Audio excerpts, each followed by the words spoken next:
3, 2, 1, and sync. Hey everyone, it's Lava Man, and I decided to just make a follow-up video on the frickin' Charade Man shitpost. It was supposed to be an April Fool's. Just an April Fool's special. Really dumb, you know, just spouting nonsense. I know if you over-explain a joke, it's not funny anymore, but I thought I'd just point out, since it seems to be full of nothing, since I made it full of nothing but just, like, you know, in-jokes, uh, basically, literally no one got it. It was a reference to a bunch of snubster crap, just contradictions of my own personal thoughts. Yeah. I guess it's really only funny to myself, so I thought I'd just, damn fire truck. Explain every, in-joke in full. So, yeah. Let's, get it on. Right off the bat, no miss, butts are only. Perfect. I thought that's a big enough of a red flag. The 2014 build is another obvious red flag. It's the frickin' 2014 build. Charade Man's like the main stage that hasn't, like, that got, like, graphically overhauled during the 2015 update. Shame the game was never updated past 2014. And I'm Surcut. It's a very obvious dad joke. It's a Circuit Man enemy.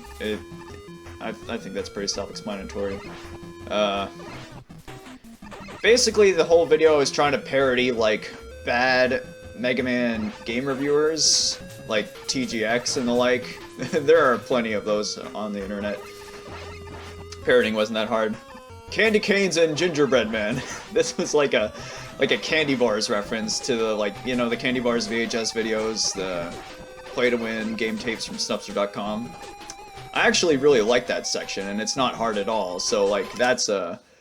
So me saying, like, that's the hardest section of the level is, like, you know, a direct contradiction. And then, like, shame we never got to see those in any Mega Man game. I'm sure the octopus one would have been the best.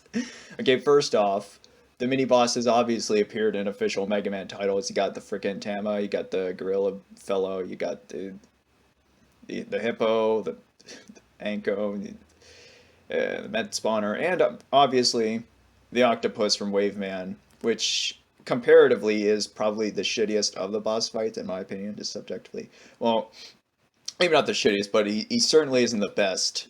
So yeah, that's yet another in-joke. On top of that, like, I don't know, actually really freaking like this stage. So me just taking a crap on it is, you know. And obviously, if you've seen my other runs, you know that I love pacifism sections like this one with the screw bombers. So I called them fire sprinklers and described how lame they were, that you can just run past the bullets, even though I like shit like this.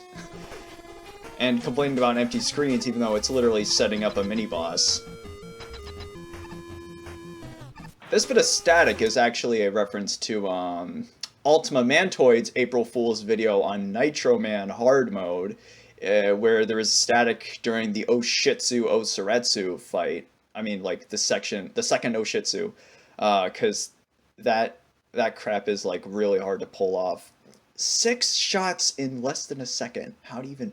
I can't even imagine managing that. But that's what that was a reference to. You know, a different April Fool's special from a different No Miss channel.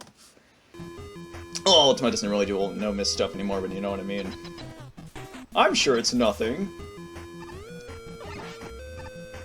And I actually like this invisible platform stretch, but I tried to just vaguely, you know, describe that it sucks for no reason whatsoever. Like, oh man, it looks horrible. Kind of like the blackout gimmick from Spectre Knight's stage in the Lich Yard. People always complain about that, even though it's not designed too horribly. I should have added more shit commentary here, but I didn't, because there's not much to commentate on. It's just cool balconies. I could have nitpicked that the balcony foreground effects aren't done that well, but that would be a genuine criticism and not a shitpost criticism, you know? So I left that out. This section's not too bad, honestly. And then the ending stretch, yes, I know they're Rotten Tomatoes, but I wanted to call them pumpkins, you know, to over-explain that, like, I'm being a fucking, like, in character, I'm being a fucking dumbass. I know it's Rotten Tomatoes pelting the terrible performers, you know. I get that. Also, you can rush coil that one up, it's pretty cool. It's a nice ending stretch, I actually like it, it's pretty funny. And a cute Mega Man 1 reference. Like I said, I really should have put some commentary here. And then here. Here's another, like, giveaway that it's an April Fool's video and that the footage is doctored. I mean, the mini-boss footage is already doctored, but this I recorded separately and then edited it in seamlessly with the rest of the footage. So you can see here, if you pay attention to Mega Man, he moves forward 1 pixel. Going back a few frames. So between here and here, there's a jump cut. Yeah. So, apparently no one caught that because it's a pixel thing, but, basically, I save-stated the boss fight and recorded that separately with no music, and then I edited the music into the fight, but had to cut off the beginning parts so it would mesh with the regular footage where the boss fight music was already starting. So that was a pretty challenging to do. So basically, I did this run separately from the stage. The stage itself is pretty freaking fun to do, even just casually. It's just the boss fight itself that's a pain, and then the mini-boss is also a pain because, like, the mini-boss is almost physically impossible to do because, Quick Man, the second phase is literally Quick Man, so that's why I edited it out. The rest is just me, like, obviously I had, like, several hours of outtakes because this fight is honestly hell. The fact that I said it was easy was me lying out of my ass because it's honestly it's a pretty fun fight, but it's also pretty hellish at the same time. It takes a lot of learning.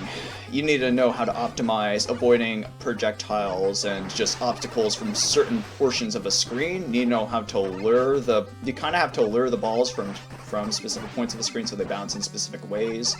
And so they don't get in your way when you're avoiding other balls, and then you gotta... Basically, the fight would almost be good. I mean, it is still kind of good, but it's needs some fine-tuning, let's just say, because of how ridiculously hard it is. You know, for a no miss to be a bit more, or no damage to be a bit more feasible. I think it just needs some balancing on the Charade clones, like... They kind of just throw a monkey wrench in your system when you're just avoiding all the bullets from the blue balls, you know.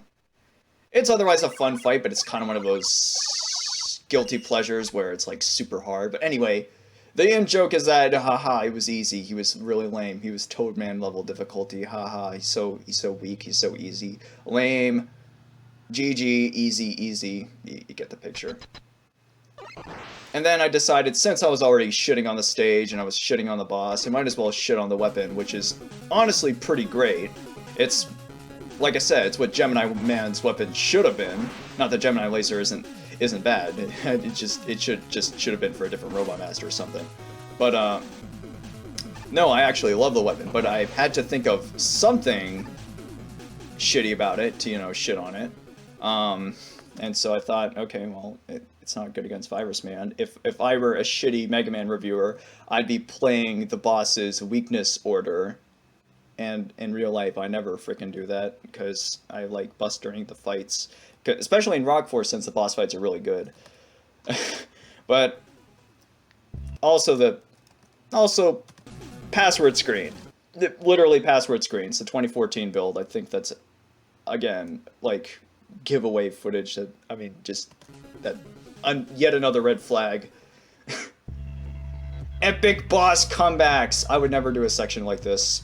It's kind of a reference to Chill Man and Nico's, like, then Nico's epic comebacks against Showman in his outtakes, which were honestly pretty funny and pretty cool. And I liked the outtakes of that section. I should have done some epic voiceover like Nico did, where it's like, the not today, the vacuum, the trap, you know. But no, it's just outtakes of me dodging and making it look easy, even though the fight itself is literal bullet hell and it's impossible to last like 10 seconds. And if this were a legitimate run, I would have added like, you know, a breakdown of a stage and the boss fight and how it works, and then I'd add like a post commentary, like, you know. But instead I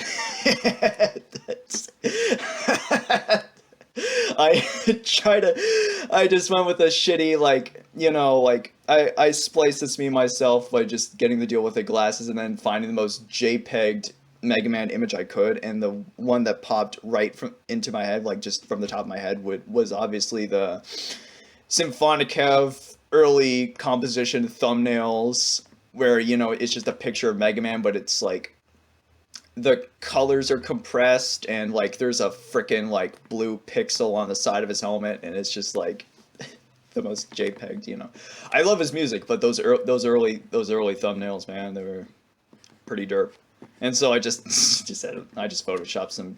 It's the most early 2010s shit post, just terrible dated meme trying to look edgy and cool.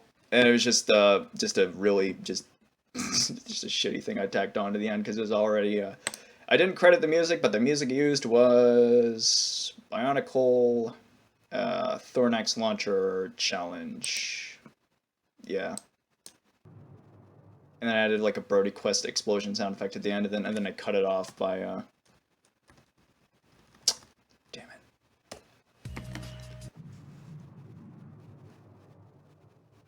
With you know, 1 out of 10, that was easy. So yeah, that was the video. There might have been some other in jokes that I forgot, like the fact that I say it doesn't do jack. That was a legitimate typo that I looked back and then left in because it was so shit, and because, you know, because I'm already doing an April Fool's. But yeah, that's the April Fool's special. Probably wasn't fun to hear me over-explain every joke, but no one got the jokes to begin with, so yeah. That's the video. Happy April Fools. I'm going now. Bye.